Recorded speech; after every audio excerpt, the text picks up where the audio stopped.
Well, welcome. Today I'm going to talk about the long-term risks of short-term fixes. And this is really quite an issue for a number of organisations, both in the public and the private sector.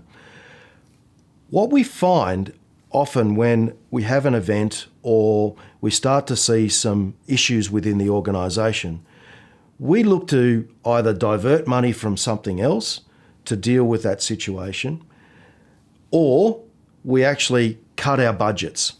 And unfortunately, in doing that, we can create some really, really long-term risks that potentially aren't going to happen for another 5 to 10 years, but, well, they are going to happen.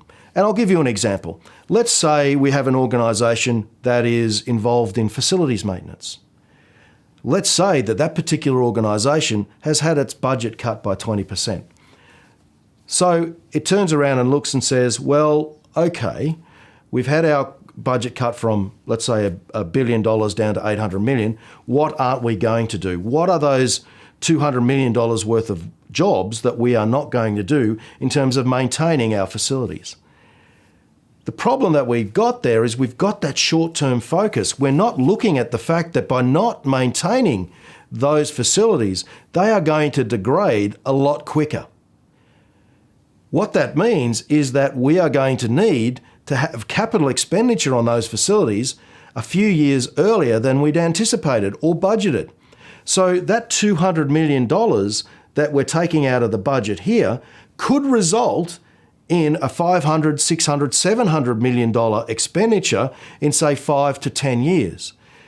So the message out of all of this is when you do have these short-term fixes to overcome a budget shortfall or overcome a change in priorities, what you need to do is understand what are the longer-term risks and do a full cost-benefit analysis. Otherwise, you're robbing Peter to pay Paul.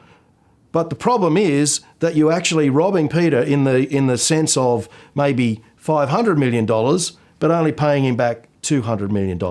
So you're going to end up with a deficit at some point in time. So I encourage you, make sure when you've got those short-term fixes, look at the long-term risks and understand whether you are going to be able to afford them then. That's all for today. Let's be careful out there.